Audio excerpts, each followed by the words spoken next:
Hey there, Eureka Cole, the church attorney here. I don't have a bunch of time, but this has been on my mind to share with you all.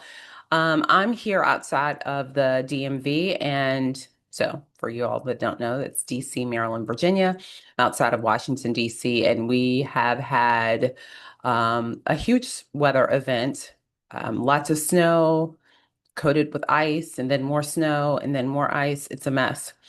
But because the event largely took place on Sunday, and my heart for churches, I just wanted to share this quick legal and financial checklist for snow closures that I want to make sure that your church has. And also, I am sensitive to the fact that sometimes pastors, executive pastors, and church leaders, they're looking at the forecast for snow and ice, and sometimes they're thinking, oh no, safety says to close, but maybe the budget says to open, right? So that's what I want to talk about. First of all, you're not alone because the pressure to be open at all times isn't just spiritual, it is practical. We're considering matters of liability, of payroll, of giving, communication, also making sure that you're comfortable with your decision so you're not second guessing later. So, in the next minutes, I'm going to give you three legal and fiscal tips to help you close for snow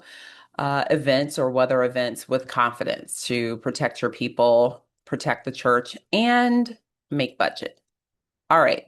So, number one, documentation, right? Document the decision like a leader, not like a weatherman, right? So, most churches announce services canceled due to snow. I get it, but what you want, especially if something goes wrong, is to record that is a record that shows that you exercise reasonable care. Why? Winter weather is a classic setup for slips and trips and falls, which are among the top reasons why a church gets sued. So, premises liability, generally, property owners are expected to use what the law calls reasonable care in dealing with snow or ice matters. So here's the leadership move. Create a one-page weather closure decision log.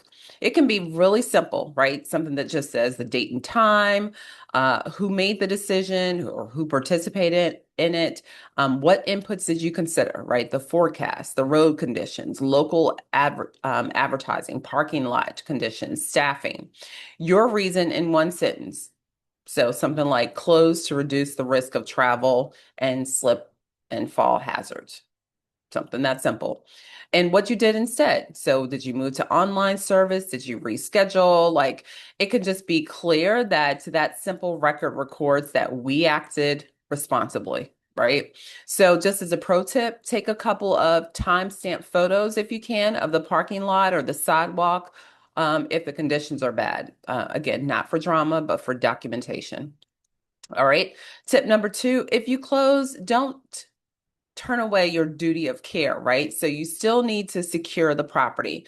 So this one surprises leaders. Closing the building doesn't automatically eliminate risk. If someone still walks into the property, if staff comes in to check on things, if a member stops by or somebody makes a delivery, your church can still face questions about whether it took reasonable steps regarding hazards like snow and ice. So premises liability claims often turn on whether the property owner acted reasonably given the conditions. So if you do close, just do a minimum safety protocol like post signs that says campus closed or signage on doors and key entrances.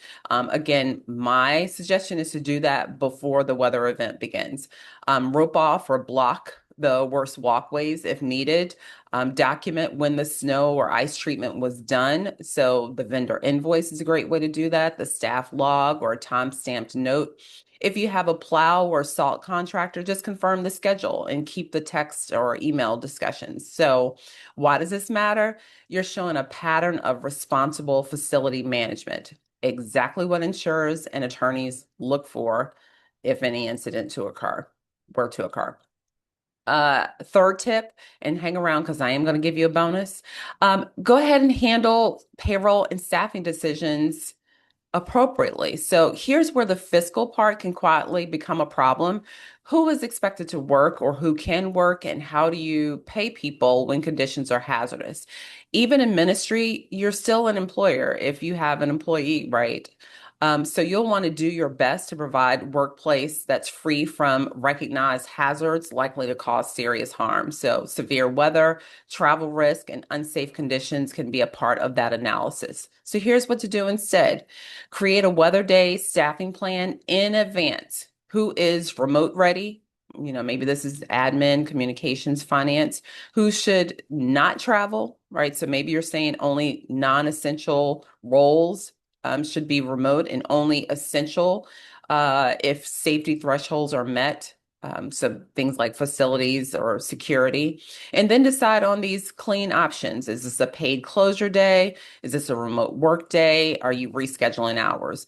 I'm going to say, and even better, if possible, when it's a storm like the one we just had that was predicted several days in advance with a large degree of certainty, what about recording a live service a day or two before the weather event?